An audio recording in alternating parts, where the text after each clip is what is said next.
Continuing to keep you updated on the Mica, Francis, and John Paul Miller case. We got some new details for you, calling it the unsettling settlement. That's right. I talked about it in a previous video. There's been a lot said since the agreement was made. It took place on Monday, July 29th. Seemingly, John Paul getting everything he wanted as far as probate court, the marital estate, no wrongful death suit that's going to be put against him now. And Sarah Francis, Mica's sister, will not be the special administrator of the estate. So it looked as though John Paul was getting everything that he wanted. That's why I've called this the unsettling settlement. But yeah, M. Night Shyamalan. What does Regina Ward have to say about it? Because she had some interesting things to say, actually, in an interview that was conducted just hours before the settlement was agreed upon. And some interesting things said there that, may have... Cold casing, thank you. I appreciate that. That's next level right there. That's the secret sauce. Been a little foreshadowing. But also, she revealed another interesting point about when the divorce papers were served to JP.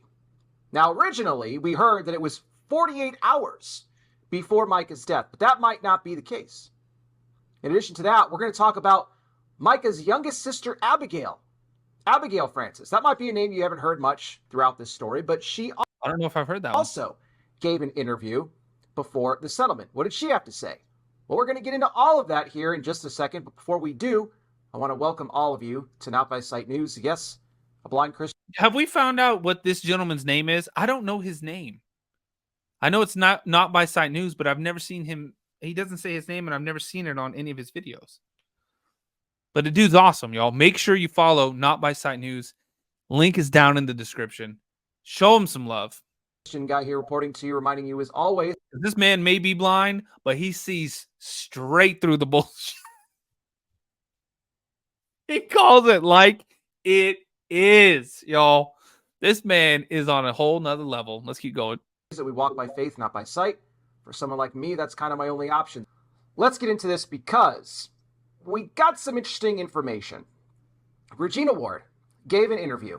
This was prior to the settlement between Mica's family and JP.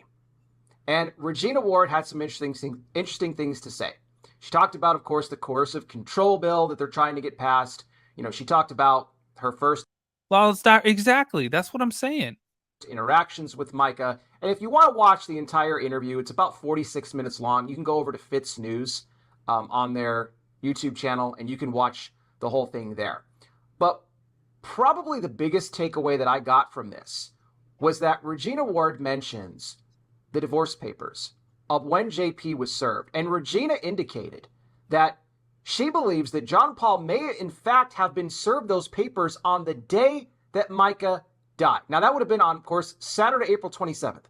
But for so long, since the beginning of this case, we've heard that he was served with them 48 hours before her death, which would have been on April 25th. Now, for whatever reason, now this is changed to where, he may have received them the day that she passed away. Now, what does that mean for this case? Because we know she died, in the later afternoon hours, after 4 p.m. But if he got these in the early morning hours of Saturday, April 27th, does that now, play a role in this investigation? What happened when he got those papers, right? And why would Regina Ward say that? To say that, she believes that he may have in fact got the papers the day that she died. Now that changes everything. 48 hours and then the day of is a big difference.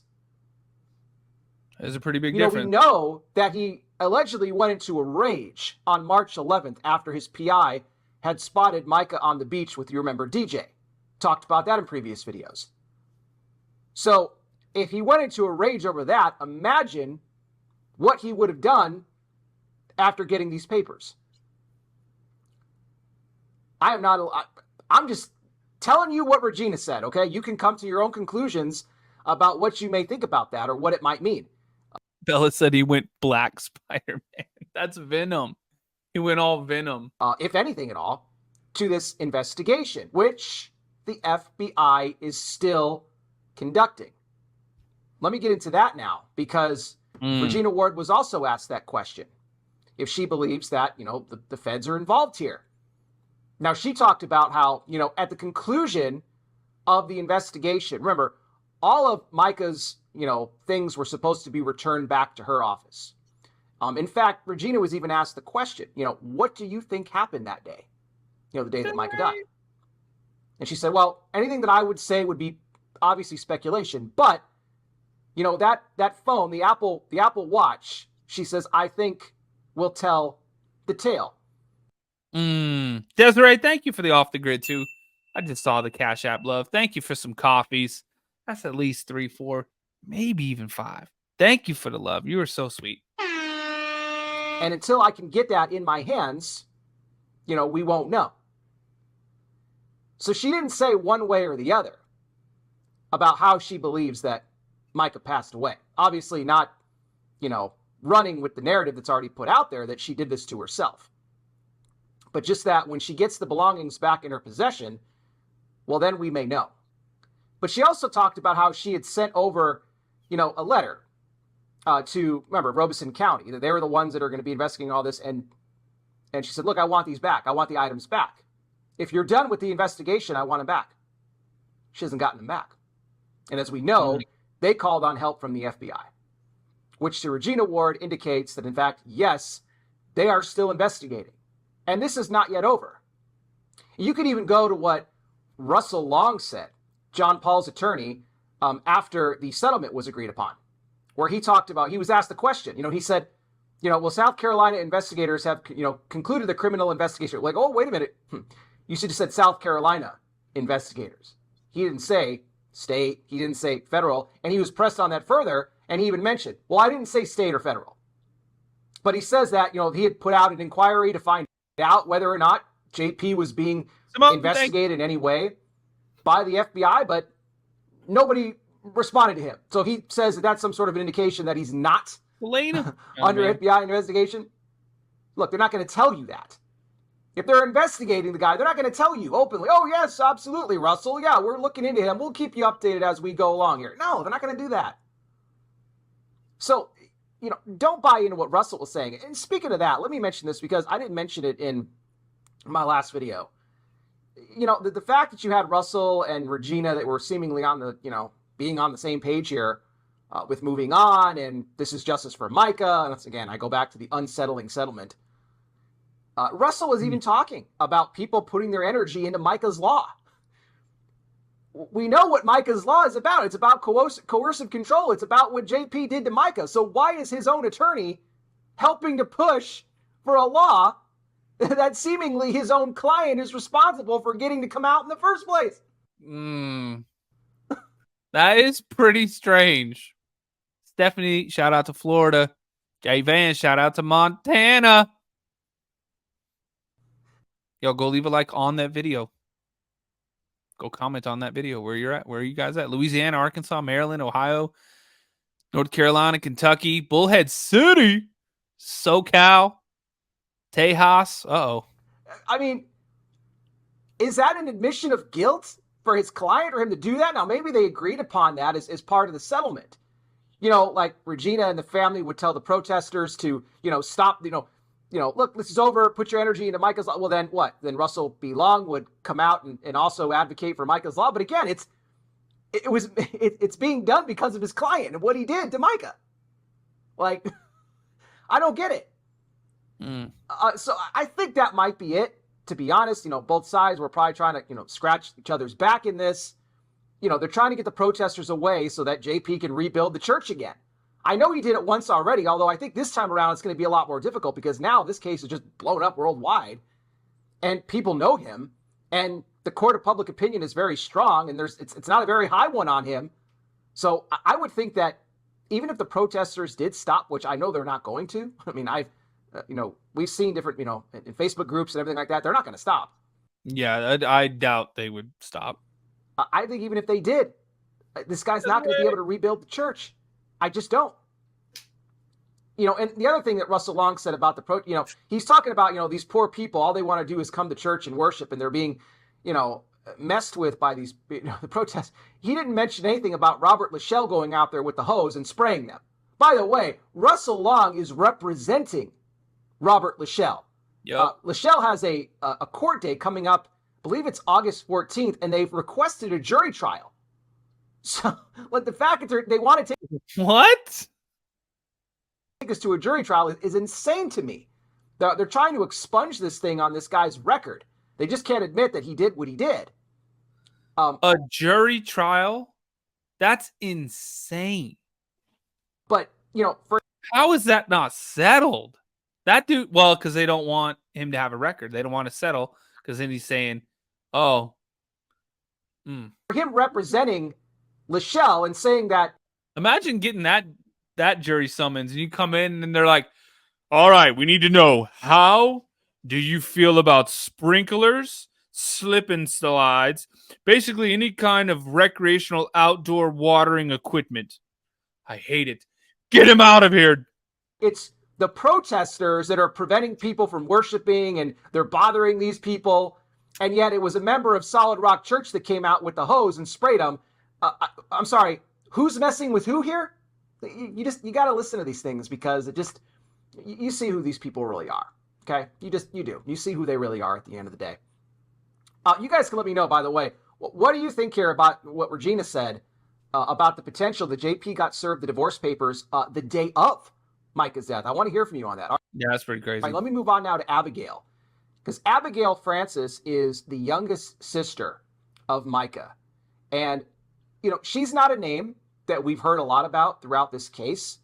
And this was the first interview that she has really given since the whole thing started. And so she sat down with Fitz News and gave an interview. And it was actually 1 hour before the settlement was reached. Now, Abigail talked about how his relationship with her sister.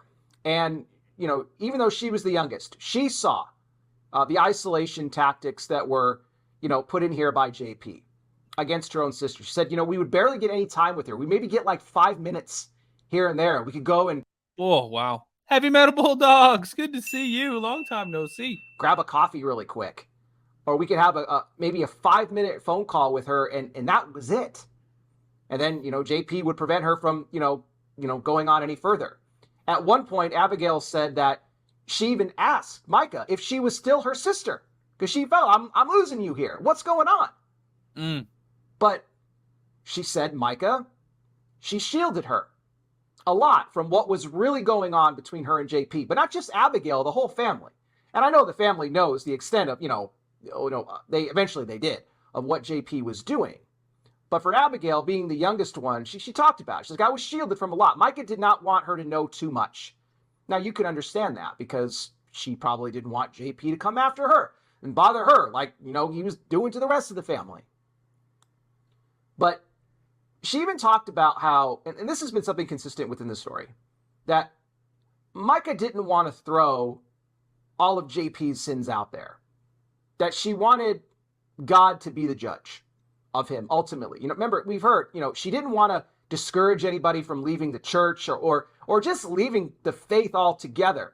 And that, by the way, was something else that Regina Ward had echoed in her interview with Fitz News. She talked about how when Mica first came to her, she told her a lot of things that Regina said, I could have used a lot more than what I did, in this lawsuit. But Mica told me not to. She didn't want to put all the dirt out there on him. She just wanted to be able to move on to the next, phase of her life. She wanted to obviously get what was owed to her, what she deserved, but she wasn't interested in putting out, all of JP's sins. She says that's for God to do. That's for God to judge, ultimately, right, in the end. And so that's been a consistent statement throughout this story, and one that is completely counter to, by the way, to JP. JP has no issue, throwing Mica under the bus. He's done it well after her death, as we know, in interviews and videos that he's put out, on the TruecrimeRi channel. And he's the pastor. Remind you, he's the pastor here, right? Supposed to be. But Mica was the complete opposite of that. And I want to point something out to you. And I'm not saying that this is going to happen, okay? But, you know, again, I go back to the unsettling settlement here. You know, a lot of people are upset. But remember, the family may have done this because if the FBI is going to come down on this guy and they arrest him, then his assets are going to be frozen for the time being. They may not have gotten a dime. So if they know something's coming, they may have said, you know what? We better make this move now. It may look like we're not going to win in the short term, but in the long run. That's exactly what I was just saying, y'all. That's what I said. As like, because the way Robbie Harvey ended that video, where, you know, with some big old foreshadows, I was like, did the family just say, you know what? Give us what you got, because you ain't gonna got it for much longer. You know what I mean? Is that what happened? I don't know. We're not these people, y'all. We're just on the internet speculating. YouTube, hit the thumbs up button, though. Let's get 300 likes. We haven't done that in a while, and we're getting close. Everybody watching, hit the subscribe button, hit the thumbs up button. TikTok, hit the follow button. Tap the screen like crazy. Let's crush those hand hearts, y'all. Thanks for the love and the support. Let's keep it going. If they think that an arrest is coming, and don't forget, all of these other victims allegedly that are coming forward with lawsuits against JP for more inappropriate behavior, there's so much more to this. It's gone so much, you know, further than Mica at this point. Maybe the Francis family said, you know what, let's just take this opportunity and do this now. But I want to say this in kind of closing this up here.